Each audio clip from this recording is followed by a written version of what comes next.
Olá, tudo bem com você? Cheguei para a nossa segunda aula, esse segundo vídeo em que agora nós vamos falar das dicas 6 a 10 que rolaram aí ao longo da semana. A dica de número 6 foi sobre recursos e eu já te falo, esse tema vai cair na prova. Pro, como é que você sabe? Você tem um contato da banca? Você tem bola de cristal? Nada disso. É porque recursos é um tema muito importante. Se a gente for aí fazer um levantamento das últimas provas do TJ, os recursos caíram em todas as provas. Lembre-se que a gente tem tanto as disposições gerais relativas aos recursos, quanto os recursos em espécie, que para a prova do TJ são 4: apelação, agravo de instrumento, agravo interno e embargos de declaração. É claro, a gente não sabe quais vão cair, né? Se vai cair a parte geral, se vão cair ali recursos em espécie. Mas a gente, né, já te falo que é um assunto e como tem uma quantidade menor de artigos, vai ali do 994 ao 1026, é legal você dar um gás, especialmente aí no final, né, naquela semana de véspera, talvez alguns dias antes da prova, porque é um assunto, assim como o juizado, que eu vou falar já já, é um assunto que vai cair na prova. Aliás, dicas 6 e 7, assuntos que eu cravo com vocês que vai ter pergunta, tanto do tema 6 quanto do tema 7. Bom, a dica no tema 6 começou, né? Eu comecei falando para você o seguinte, que em regra os recursos não têm efeito suspensivo. Sério? Sério.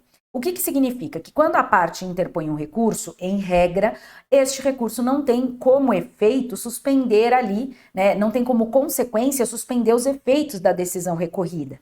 Como regra, isso está lá no 995. Estou com ele aqui, ó. Os recursos não impedem a eficácia da decisão. Para por aí. Isso significa que eles, em regra, não têm efeito suspensivo. Mas eu falei para você o seguinte, porque vem o salvo. Salvo disposição legal ou decisão judicial em sentido contrário, em sentido diverso. Aqui nós temos duas possibilidades que eu quero destacar para você. Salvo aqui, disposição legal. Disposição legal significa lei. E aí a gente vai ter o seguinte, um recurso que pela lei tem efeito suspensivo em regra. Que recurso é esse? E aí já pega a dica, apelação. A apelação, segundo o artigo 1012, em regra, tem efeito suspensivo. Então, quando a parte que perdeu interpõe uma apelação, em regra, ela consegue que sejam suspensos os efeitos da decisão recorrida. Estou falando em regra porque a gente vai ter ali exceções em relação à apelação também. Mas vamos continuar. Ou decisão judicial em sentido diverso. E aí vem o parágrafo único tratando dessa decisão judicial em sentido diverso, ou seja, dizendo que é possível a parte fazer esse requerimento de efeito suspensivo em relação aos recursos que não tem. O que precisa? Veja só, a eficácia da decisão recorrida poderá ser suspensa, vai aparecer aqui na tela, 995, parágrafo único. Por decisão do relator, se da imediata produção dos seus efeitos houver risco de dano grave, de difícil ou impossível reparação e ficar demonstrada a probabilidade de provimento do recurso. Professora, quanto termo difícil. Calma, calma. Ou seja, em regra, o recurso não vai ter efeito suspensivo, mas ele pode ter. No caso da apelação, porque a lei diz. No caso de decisão judicial, na possibilidade, né, da parte, vai haver a possibilidade da parte fazer esse requerimento para o recurso ter efeito suspensivo, desde que ela comprove o perigo ali, né, o perigo concreto de aquela decisão ocasionar um dano. Veja, a gente tem aqui risco de dano grave, de difícil ou impossível reparação. Então, ela precisa comprovar esse risco de dano. Ela precisa comprovar que se a decisão não for suspensa, ela vai ter ali um prejuízo. Mas veja, não apenas o risco de dano, ela também precisa demonstrar um segundo requisito, que há uma probabilidade de provimento do seu recurso. O que isso significa? Que há uma probabilidade do seu recurso ser acolhido. Certo? Então, muita atenção para o 995, tanto no caput quanto no parágrafo único. Como eu disse, já pegando o gancho, a apelação, em regra, tem efeito suspensivo, mas existem algumas situações previstas ainda ali, já te falo, já vou falando hoje, eu estou aqui na cola total. No artigo 1012, no parágrafo 1º, a gente tem as situações em que a apelação não terá efeito suspensivo. além de outras hipóteses previstas em lei, diz o parágrafo 1º, começa a produzir efeitos imediatamente após a sua publicação a sentença que vai aparecer aqui na tela, tá? Quais são as hipóteses? As hipóteses estão nos incisos 1 a 6 do 1012. Pro, você acha interessante saber? Acho interessante ficar atento a isso, tá? Bom, ainda, alguns pontos mais simples, que você sabe que eu sempre anoto tudo à mão, né? Diga-se de passagem, já mostrei meu caderninho para vocês, mostro de novo. E eu tenho aqui anotado que eu acho importante eu destacar para você, que a parte pode desistir do recurso a qualquer momento. Ou seja, a parte recorreu, né? A parte recorreu, apresentou um embargos, apresentou um agravo interno, um agravo de instrumento, tanto faz uma apelação, e ela no meio do caminho resolve desistir. Tudo bem? Tudo bem. A parte pode desistir a qualquer momento. Precisa que alguém concorde? A parte contrária aos litisconsortes? Não. Ela pode desistir a qualquer momento e não é necessário que ninguém dê o consentimento para isso. Agora, cuidado com a renúncia. A parte pode renunciar ao direito de recorrer? Pode, mas a renúncia ela é anterior, né? Quando a parte, e é possível, já vi a banca cobrar situações como essa. Aliás, recentemente caiu uma questão, até vou te falar mais ou menos como era a questão. A questão trazia ali uma discussão envolvendo uma pessoa, né? Não vou lembrar o nome da pessoa, que tinha contratado uma pessoa que fazia ali construções, né? E essa pessoa iria fazer uma construção ali no terreno, não vou lembrar agora se era uma piscina, enfim. E a pessoa não fez. A pessoa não fez e ela foi condenada a fazer. Foi condenada ali a cumprir aquela obrigação, a pagar ali algum valor. E aí a própria questão dizia que a pessoa, depois de ter sido condenada, foi lá e cumpriu, foi lá e começou a fazer a construção, foi lá e cumpriu aquela obrigação. E no final a questão trazia as possibilidades. Se essa pessoa, o réu, podia recorrer, mesmo tendo feito ali a construção, se essa pessoa não podia recorrer, porque isso significaria uma renúncia, se essa pessoa tinha que apresentar uma renúncia de forma expressa, enfim, a questão foi trazendo esse jogo aí de possibilidades, tudo para dizer que a alternativa certa era a parte não pode recorrer. Por quê? Porque quando ela vai lá e cumpre a obrigação, ela está renunciando de forma tácita àquele direito de recorrer. Ela foi lá e cumpriu. É uma renúncia tácita, portanto a renúncia pode ser expressa, a parte se manifesta nos autos dizendo que está renunciando ao direito de recorrer e vai cumprir a obrigação, ou tácita, a parte vai lá e pratica algum ato, né, que seja incompatível com o seu direito de recorrer. Então, a partir dali, significa que ela concordou com a decisão. Beleza? Ok. Tá. Que mais que eu quero falar para você? Eu acho que de recursos era isso que eu tinha para te falar de mais importante. Eu queria destacar esses pontos.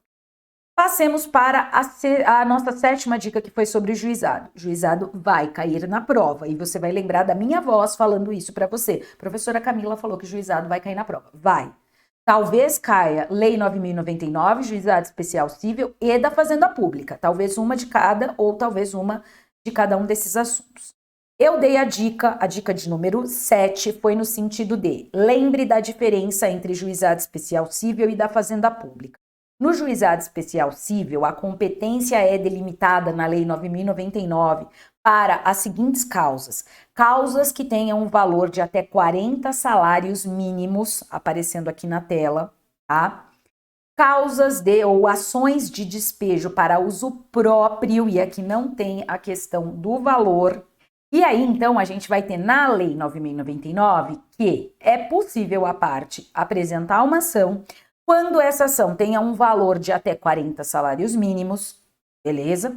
Quando for ali uma ação de despejo para uso próprio, e aqui não temos uma menção ao valor da causa, ou quando for uma ação possessória, cujo valor ali do bem, né, cujo valor do bem que se discute a posse, seja de até 40 salários mínimos. Estas são as possibilidades do juizado. Tá? A gente tinha a menção ao artigo 275, mas era do Código de Processo Civil anterior, que era em relação às causas do procedimento sumário. O procedimento sumário não existe mais, tá? Então, a gente deixa de lado, acho que não viria uma questão perguntando sobre estas causas. Mas eu quero que você entenda o seguinte: no juizado especial cível, não é obrigatório que a parte ajuize uma ação de até 40 salários no juizado. A parte pode optar por ajuizar numa vara comum, não tem essa limitação.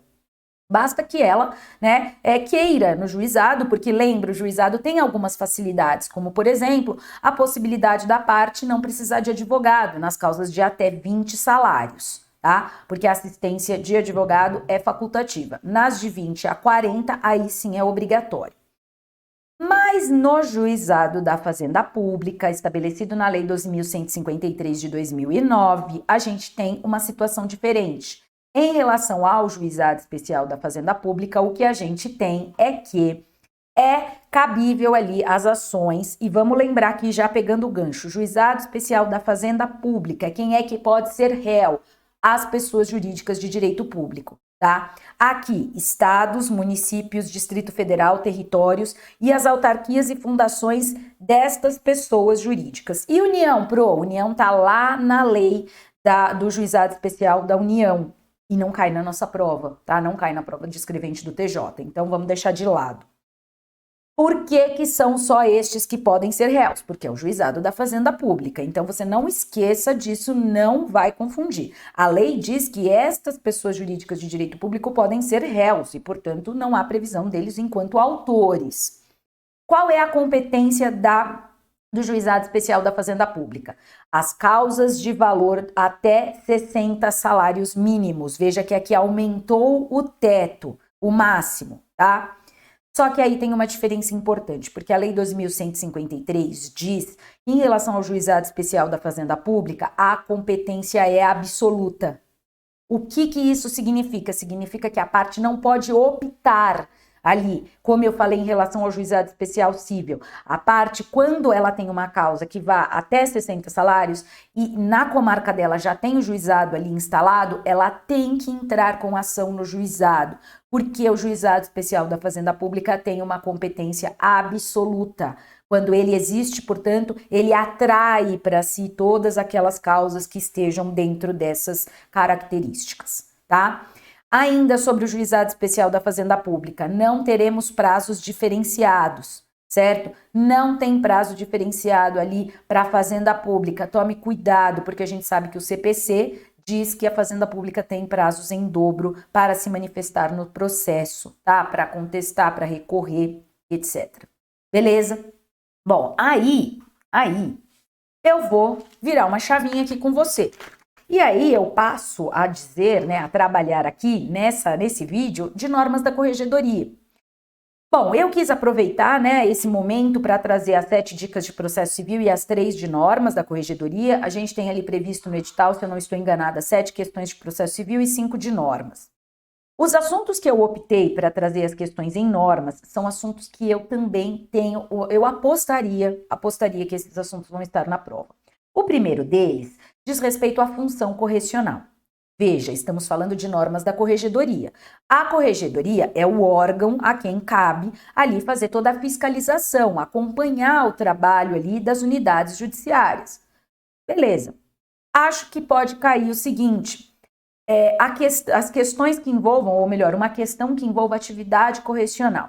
E aí a gente precisa lembrar que a atividade correcional, ela é permanente. Então, ela sempre vai acontecer, tá? Eu vou ter atividade correcional ocorrendo sempre. E ela pode acontecer de 3 formas. Acompanha aqui na tela. Ela pode acontecer por meio da correição ordinária, da correição extraordinária e da visita correcional. Correição ordinária. Como a gente precisa lembrar? Ordinário é algo comum. Pois é a correição comum, é a correição que acontece, segundo as normas, de acordo com as leis e normas de organização judiciária. Ela vai acontecer de forma prevista, tem uma data ali que vai acontecer, todo mundo já sabe, tá tudo certo. Ela vai acontecer anualmente dentro de uma data previamente estabelecida. A correição extraordinária não. Extraordinário é algo que fugiu ali do que era esperado. Ela vai acontecer quando? Quando houver um evento imprevisível, um fato imprevisto, mas que exija ali uma correição. Ela pode ser parcial ou total, porque pode ser que ela seja determinada só para apurar um determinado fato. E ela, portanto, não é previamente avisada. Ok? E finalmente a visita correcional, que é ali, né, que envolve a visita que vai ser feita pelo corregedor permanente às unidades ali do seu controle e que tem como objetivo verificar a regularidade e o funcionamento das unidades do Poder Judiciário, tá? Outro ponto que é bem objetivo e eu acho que pode cair é sobre as atas. Quando tem uma correição, são elaboradas atas. E essas atas têm que ser encaminhadas para quem? Para a Corregedoria Geral de Justiça. Em que tempo? Em relação à correição ordinária, em 60 dias. Em relação à correição extraordinária, em 15 dias. Até porque, como eu disse, é algo, né, que aconteceu ali de forma mais imprevisível, tem que ser mais rápido, então, para poder apresentar essas atas. Beleza? Segunda dica diz respeito à consulta e acesso e carga de processos físicos. Professora, mas a gente tem muito poucos processos físicos. Sim, mas é um assunto que ainda cai muito na prova, tá? Por quê? Porque a banca, ela quer saber, você vai ser um futuro escrevente, então a banca quer que você esteja atento a esses detalhes, a essas normas que são estabelecidas. E aí a gente precisa lembrar o seguinte, quem é que pode consultar, quem é que pode fazer carga de um processo? Primeiro, veja só, acesso a processos judiciais ou administrativos que estejam ainda em trâmite ou já tenham sido finalizados, então em andamento ou findos, podem ser examinados por advogados, estagiários de direito e público em geral. Podem ser examinados, isso significa que são consultados. Essa consulta é feita lá no balcão, tá? Lá no balcão do fórum, a parte chega lá, pede ali, já ouviu falar? Se você é da área jurídica, você já ouviu falar? Encosta o umbigo lá no balcão. Os advogados mais antigos, e eu sou dessa leva, a gente fazia muito isso, a gente tinha que ir lá e encostar literalmente o umbigo para poder acessar aquele processo. E esse é um acesso que é possível. Porém, cuidado, segredo de justiça. Não é qualquer pessoa que vai poder acessar um processo em segredo de justiça. Já falo melhor sobre isso. Bom, quem é que pode fazer carga rápida? Carga rápida está prevista nas normas da Corregedoria como a carga que é feita por até 1 hora, tá? É qualquer pessoa? Óbvio que não. Quem pode fazer carga rápida? E aí a gente tem aqui. Se for um processo que não está em segredo de justiça, é possível que advogados ou estagiários de direito façam essa carga rápida. Tá? Então, eles comparecem, demonstram que são advogados ou estagiários ali que tenham a autorização do advogado, vão até lá, pedem para tirar o processo em carga. Estagiário que esteja com a carteira da OAB consegue, e aí ele faz essa carga rápida ali para poder acessar, tirar uma cópia de um documento, para poder fazer um escaneamento, enfim, ele pode fazer isso. Tá? Agora, a carga que é feita por mais tempo, em até 10 dias, aí só poderá ser feita por advogados que estejam habilitados no processo. O que significa habilitados no processo? Significa que são os advogados que são advogados das partes, que têm procuração nos autos, tá? Deixa eu ver o que mais que eu queria te falar. Acho que é isso. E segredo de justiça, aí o acesso é restrito aos advogados e procuradores constituídos, né, que estejam ali constituídos no processo como advogado das partes ou as próprias partes, tá? Aí a parte pode levar o processo para casa? Não, essa hipótese não existe. A parte pode ir até o cartório e fazer a consulta, mas ela não vai poder levar para casa.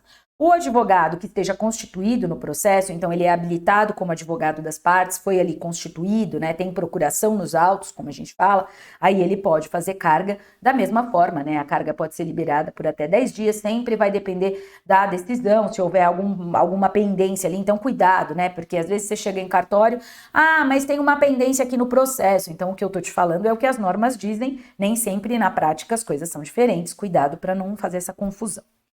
Bom, aí para fechar, eu trouxe a nossa última dica, a dica de número 10, e eu anotei um monte de conteúdo da dica número 10. Por quê? Porque eu queria falar nesse vídeo, porque depois eu vou fazer uma live, já vou falar sobre a live, mas aí eu queria explorar um pouquinho mais. Esse assunto vai cair na prova. E eu repito, eu ia falar, digo de novo, não, eu repito. Eu não tenho bola de cristal, eu não tenho acesso à banca, nada disso. Não precisa se preocupar, porque essa dica, a professora, não tem nada que prejudique aqui o que eu vou falar. Como é que eu vou dizer? A minha rotina, né, de acompanhar as questões e de acompanhar as provas do TJ já há alguns anos, me diz, e eu sei que é um assunto que a banca gosta. E a banca está muito preocupada com processos eletrônicos e, portanto, você, futuro escrevente, precisa saber quem é que pode acessar um processo eletrônico. Semelhante ao que a gente acabou de falar de consulta aos processos físicos, mas tem regras próprias, porque aí envolve todo o sistema, a segurança do sistema. Primeira coisa, 1224, aliás, anota, 1224 e 1225, artigos que eu preciso estudar na semana anterior da prova, tá? Então, se tiver aí com um pouquinho de dúvida, esses 2 artigos de normas da corregedoria você precisa estudar. Bom, primeira coisa, quem que pode consultar as movimentações processuais e decisões? 1224 diz que todo mundo que quiser. Então, ele fala, ó, é possível que as movimentações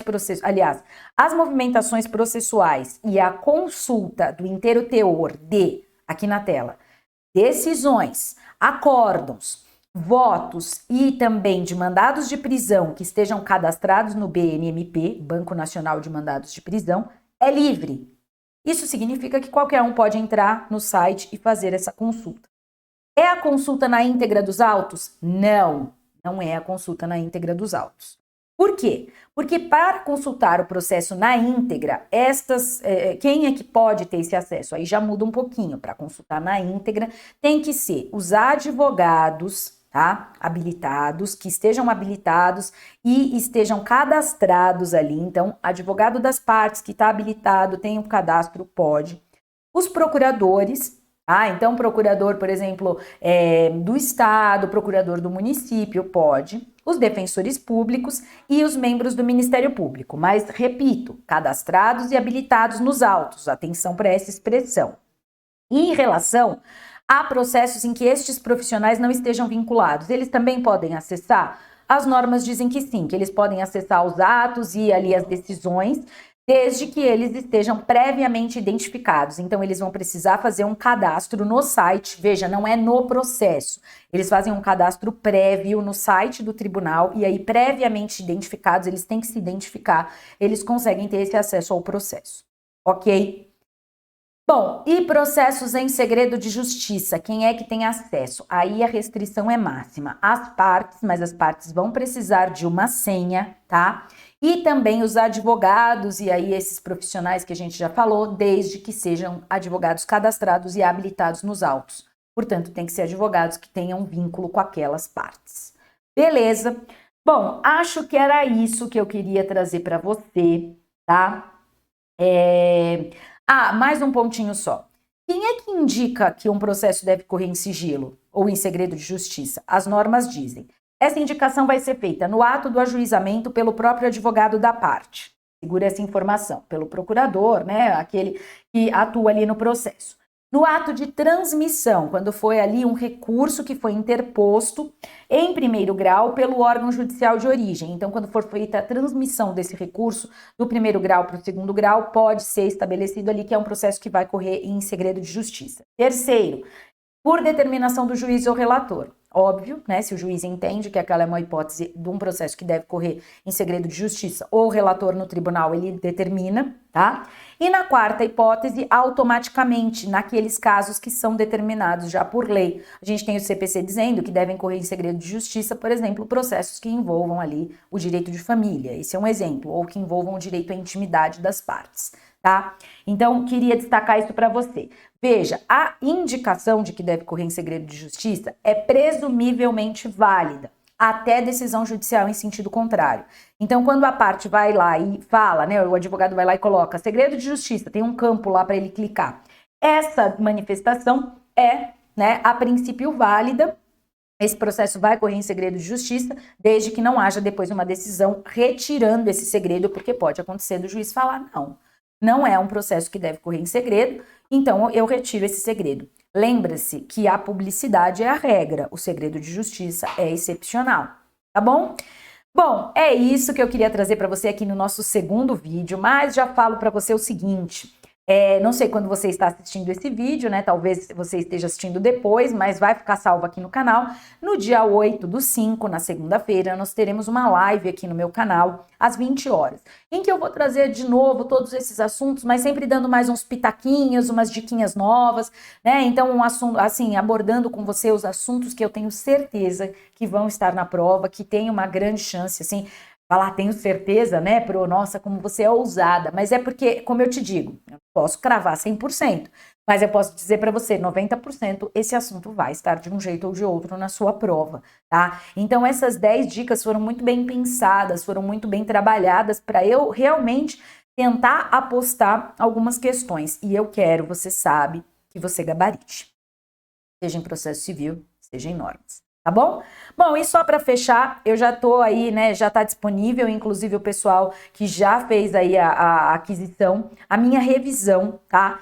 Já tá disponível a primeira aula de revisão, foram 3 blocos muito cheios de conteúdo, trouxe bastante coisa ali pro pessoal. Inclusive, a gente vai ter o nosso encontro, nosso primeiro encontro aí na segunda-feira também, antes da live, porque eu quero que o pessoal me traga dúvidas, pontos ali que, né, eles precisam ali esclarecer. Então, se você tiver interesse, o link tá aqui na descrição do vídeo, tá bom? Ou senão você pode me chamar lá no Insta para tirar dúvida, eu te esclareço com o maior prazer, certo? E é isso, eu vou ficando por aqui então, espero que esse vídeo lhe seja útil, deixa aí o seu like para mim, vou ficar bem feliz, se inscreva aqui no canal, porque a minha ideia agora, estou aí comprometida a trazer vídeos semanalmente aqui para vocês, tá bom? É isso, a gente se vê então em breve, até lá!